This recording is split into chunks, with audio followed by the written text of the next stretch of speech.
पिछले वीडियोस में अपन ने सामाजिक न्याय के बारे में पढ़ा था, सामाजिक न्याय के विभिन्न सिद्धांत पढ़े थे और अपन ने ये जाना था कि जॉन रॉल्स के न्याय सिद्धांत से किस तरह एक न्यायपूर्ण समाज की स्थापना की जा सकती है।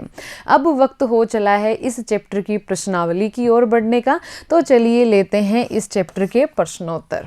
पहला क्वेश्चन है, हर व्यक्ति को उसका प्राप्य देने का क्या मतलब है? हर व्यक्ति को उसका प्राप्य देने का क्या मतलब है? हर किसी को उसका प्राप्य देने का मतलब समय के साथ कैसे बदला है कि हर व्यक्ति को उसका प्राप्य प्राप्त हो। प्राचीन काल से ही न्याय की अवधारणाओं के बारे में जब अपन ने जाना था तब अपन ने समझा था कि प्रत्येक व्यक्ति को उसका वाजिब हिस्सा मिले।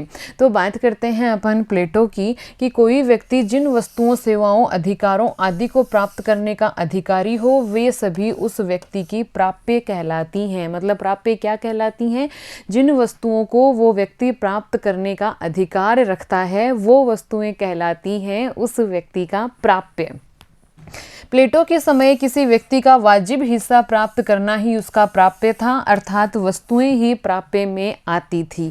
अब व्यक्ति की गरिमा, सम्मानपूर्ण जीवन, अवसरों की प्राप्ति आदि भी प्राप्य के दायरे में आ गए हैं। दूसरा क्वेश्चन लेते हैं, अध्याय में दिए गए न्याय के 3 सिद्धांतों की संक्षेप में चर्चा करो, प्रत्येक को उदाहरण के साथ समझाइए। अपन ने पढ़ा जब चैप्टर तो अपन ने 3 सिद्धांत पढ़े थे न्याय के, तो इनकी अपन को संक्षेप में यहाँ बताना है। सबसे पहला अपन ने पढ़ा था समान लोगों के प्रति समान वर्ताव। इसमें अपन ने ये पढ़ा था कि हमें मनुष्य होने के नाते हमारी समान चारित्रिक विशेषताएं होती हैं, इसलिए हमें समान अधिकार मिलने चाहिए, ये अपन ने जाना था। तो क्या था इसमें कि समान चारित्रिक विशेषताएं होती हैं मनुष्यों की, इसलिए समान अधिकार और समान बर्ताव होना चाहिए।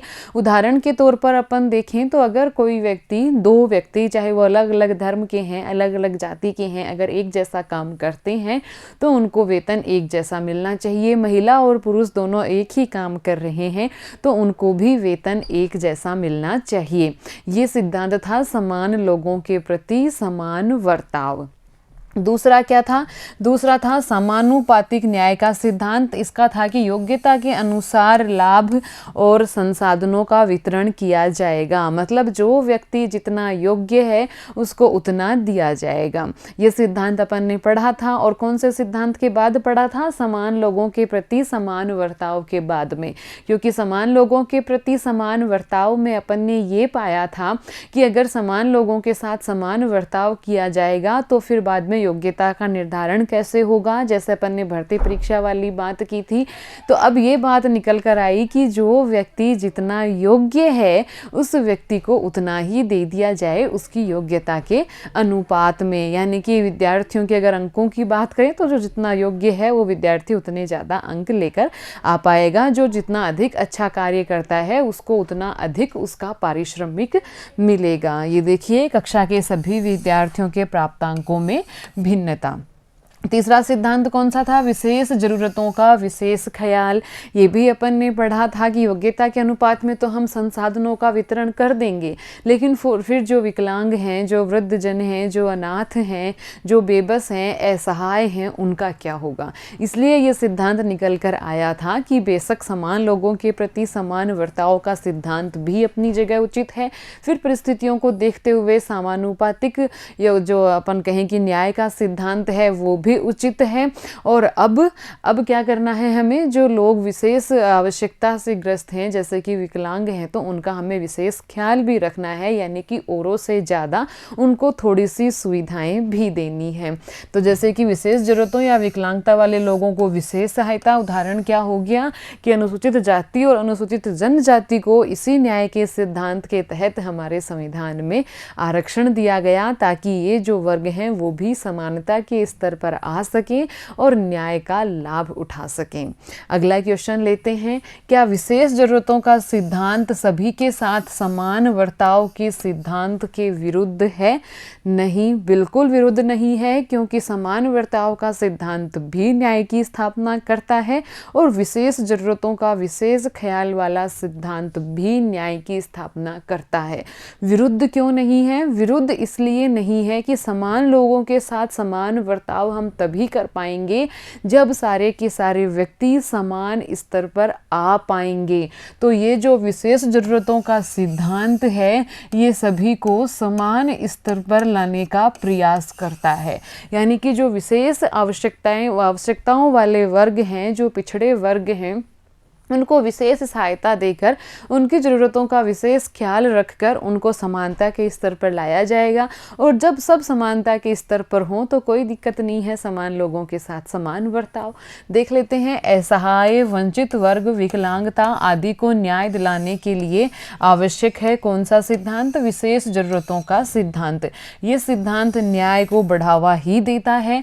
न्यायपरक समाज को बढ़ावा देने के लिए न्याय के विभिन्न सिद्धांतों के बीच सामंजस्य की आवश्यकता है। कोई सा भी सिद्धांत कोई के भी विरुद्ध नहीं है, इस बात का निर्धारण करना होगा हमारी प्रशासनिक व्यवस्था को, हमारी सरकार को, कि किस तरह से न्याय के तीनों सिद्धांतों के बीच सामंजस्य बढ़ाते हुए अधिकतम न्यायपूर्ण सिद्धांत की स्थापना कर सके। अगला क्वेश्चन देखते हैं, निष्पक्ष और न्यायपूर्ण वितरण को युक्ति संगत आधार पर सही ठहराया जा सकता है।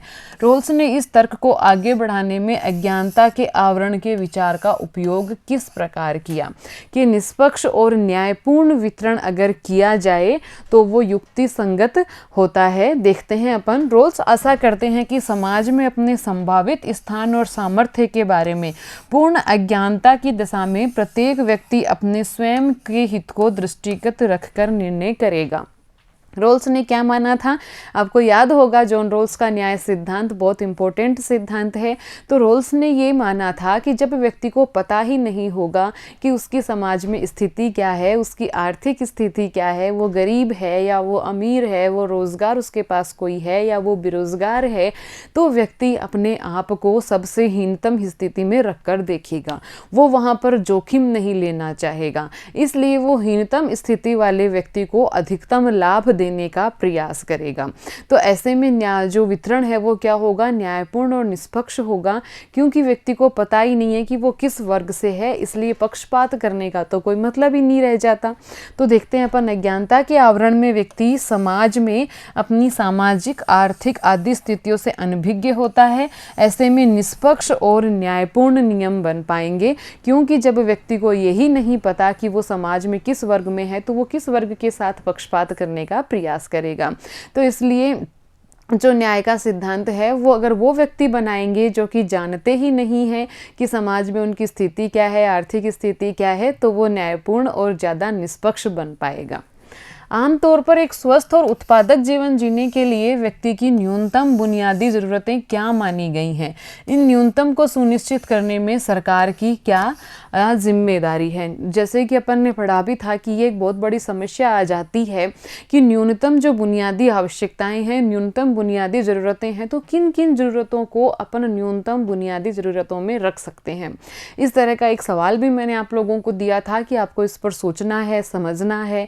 अपने आसपास आप ऐसा कोई परिवार देखते हैं तो उससे भी आपको पूछना है कि भाई वो अपना जीवन जी रहे हैं। मान लीजिए किसी के पास घर नहीं है, अपने आसपास आपने देखा होगा ऐसे कई परिवार होते हैं जो कि सड़क पर तंबू लगा के रह रहे होते हैं, कहीं भी खुली जगह में रह रहे होते हैं, वो भी अपना जीवन जी रहे होते हैं। तो क्यों ना उससे बात करके देखी जाए कि आखिर कैसा उनका जीवन चल रहा है और कौन सी चीज़ें हैं जो उनको चाहिए, और उस घर के बिना कैसा उनका जीवन है, कैसे वो क्या करते हैं, कितना कमाते हैं, कैसे खाना बनाते हैं, कहाँ वो सोते हैं, कैसे अपने बच्चों का ख्याल रख पाते हैं, क्या अपने बच्चों को वो पढ़ाई करवा पाते हैं। तो इस तरह की बातें जब हम जानेंगे तो कुछ कुछ हम एक तरह से कहें कि अपन आधारभूत समझ विकसित कर पाएंगे न्यूनतम बुनियादी आवश्यकताओं के बारे में, कि नहीं, एक घर तो आदमी को रहने के लिए होना ही चाहिए, चाहे छोटा सा ही क्यों ना हो, चाहे अपन कहेंगे कच्चा घर ही क्यों ना हो। एक उसके बच्चों के लिए शिक्षा की व्यवस्था तो होनी ही चाहिए, स्वास्थ्य की जो व्यवस्थाएं हैं वो तो होनी ही चाहिए कि उसकी तबीयत ख़राब हो, बच्चों की तबीयत ख़राब हो तो उसको तुरंत और अच्छा इलाज मिल पाए। तो ऐसे कुछ कुछ बातें हैं जिनको अपन मूलभूत बुनियादी आवश्यकताओं में रख सकते हैं। देखते हैं अपन, सबसे पहले तो आवश्यक पोषक तत्वों की मात्रा युक्त भोजन, कि उसको 2 वक्त का अच्छा खाना मिल पाए जो कि आवश्यक पोषक युक्त तत्वों से युक्त हो, जो कि उसको एक तरह से ऊर्जा दे सके, स्फूर्ति दे सके, उसको एक स्वास्थ्यवर्धक ऐसा पौष्टिक आहार दोनों वक्त मिलना चाहिए। ये तो एक विशेष ज़रूरत, बुनियादी आवश्यकता है ही है। दूसरी, अभी जैसे अपन ने बात की थी, आवास होना चाहिए, शुद्ध पेयजल, ये भी बहुत ज़रूरी है कि पीने का पानी उसको मिलना चाहिए, शुद्ध शिक्षा उसके बच्चों को होनी चाहिए, स्वास्थ्य की बुनियादी सुविधाएं मिलनी चाहिए और न्यूनतम मजदूरी कम से कम उसको मिलनी चाहिए। ऐसा कोई भी वो काम धंधा करे तो कम से कम इतना तो वो कमा पाए कि एक ठीक ठाक सा जीवन वो जी सके। देखते हैं आगे, सरकार विभिन्न योजनाओं के माध्यम से निजी एजेंसियों की सेवाएं लेकर इन आवश्यकताओं की पूर्ति कर सकती है। वृद्धों और रोगियों को विशेष सहायता दी जानी चाहिए क्योंकि वो प्रतिस्पर्धा नहीं कर सकते हैं। वो योग्यता के अनुपात में जो संसाधनों के वितरण की बात है, उस योग्यता के अनुपात में उस प्रतिस्पर्धा में वो नहीं आ पाएंगे। तो ऐसे लोग जो इस प्रतिस्पर्धा में नहीं टिक सकते, उनके लिए विशेष ज़रूरतों को, विशेष ख्यालों का ध्यान रखते हुए उनके लिए विशेष सुविधाएं देनी चाहिए। अगला क्वेश्चन अपन लेते हैं, अंतिम प्रश्न, कि सभी नागरिकों के जीवन की न्यूनतम बुनियादी स्थितियां उपलब्ध कराने के लिए राज्य की कार्रवाई को निम्न में से कौन से तर्क से वाजिब ठहराया जा सकता है? कि कौन सा तर्क है जिससे कि अपन वाजिब ठहराएं कि हाँ भाई, सरकार को और ये काम करके सभी नागरिकों की जीवन की न्यूनतम परिस्थितियाँ उपलब्ध करवानी चाहिए। तो देखिए, गरीबों और ज़रूरतमंदों को निःशुल्क सेवाएँ देना एक धर्म के कार्य के रूप में न्यायोचित है। ये बात सही नहीं है। एक धर्म के कार्य के रूप में अपन न्यायोचित नहीं बता सकते। गरीबों और जरूरतमंदों को सेवाएं दी जा सकती हैं, विशेष योजनाएं चलाई जा सकती हैं, परियोजनाएं चलाई जा सकती हैं, लेकिन धर्म के रूप में नहीं। सभी नागरिकों को जीवन का न्यूनतम बुनियादी स्तर उपलब्ध करवाना अवसरों की समानता सुनिश्चित करने का एक तरीका है। ये बात बिल्कुल सही है कि नागरिकों को उनके जीवन का न्यूनतम बुनियादी स्तर उपलब्ध करवाए जाने का प्रयास किया जाता है सरकार द्वारा, समाज द्वारा। तो वो क्या है, वो समानता को सुनिश्चित करने का एक तरीका है कि लोग न्यूनतम बुनियादी आवश्यकताओं की अगर अपन पूर्ति कर देंगे तो एक समानता के स्तर पर वो आ जाएंगी। अगला तर्क कौन सा है? कुछ लोग प्राकृतिक रूप से आलसी होते हैं और उनके प्रति दयालु होना चाहिए। ये कतई उपयुक्त नहीं है न्याय की स्थापना के लिए कि आलसी लोग हैं, वो आलसी हैं, कुछ कर नहीं रहे हैं और इसलिए वो गरीब है, क्योंकि वो पूरी तरह से सबल है करने में कार्य, लेकिन फिर भी वो नहीं कर रहा है, अपने आलस की वजह से वो गरीब है। तो उसके लिए विशेष ज़रूरतों के विशेष ख्याल वाला सिद्धांत लागू नहीं होता है। सभी के लिए बुनियादी सुविधाएं और न्यूनतम मानव जीवन स्तर सुनिश्चित करना साझी मानवता और मानव अधिकारों की स्वीकृति है। सभी लोगों के लिए बुनियादी और न्यूनतम जीवन की आवश्यकताओं की पूर्ति होनी ही चाहिए। इस बात के प्रयास हम सभी को करने चाहिए। इसी के साथ समाप्त होता है अपना ये अध्याय सामाजिक न्याय। धन्यवाद।